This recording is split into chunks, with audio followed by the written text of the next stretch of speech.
cannot be extinguished. Does that sound familiar too? To our votive lamp, right? It's a lamp that for us, because it's a red glass, so it looks like a red lamp, but actually it's still a lamp. And that one also is not extinguished except on Good Friday, right?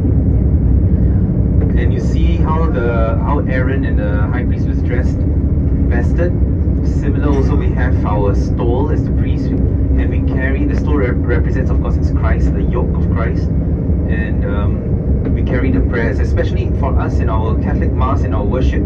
The gestures of the priest takes over the similar practices of the Jews here also. When we raise our hands, when priests raise their hands, it's collecting all the prayers on behalf of the people. That's why certain gestures we don't copy, right, at Mass, but some people just do.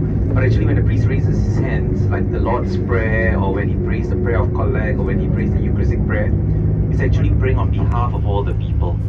You see, and these things have all taken from this tabernacle in the desert.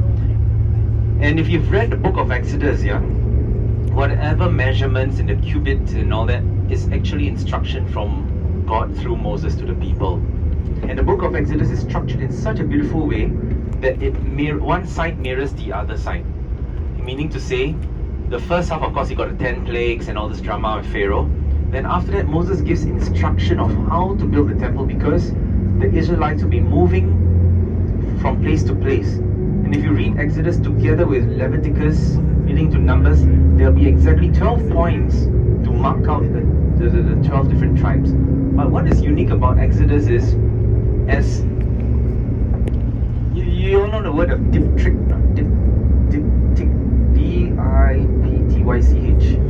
It's like some of your icons, you've got two pages like that, right? So the book of Exodus mirrors one side to the other. One is Moses' instructions how to build a tabernacle, and the other side is the execution of the instructions. But what lies right in the middle is, anyone guess? Anyone knows? It's the golden calf. The point, because the infidelity of the people. And so when you read the book of Exodus, you see how God gave the instructions, and yet the people still failed, because Moses went up to the mountain to collect the commandments and all that.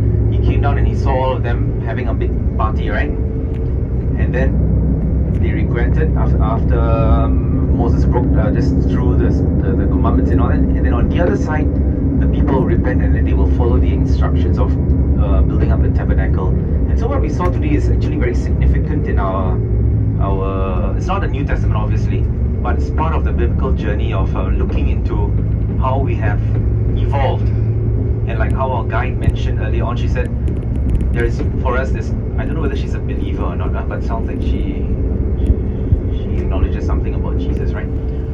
She says, for us, there's no need to have this tabernacle or a temple, because it is Jesus himself who is the ultimate sacrifice for us. Okay, I don't know, I just hope that the visit was useful for your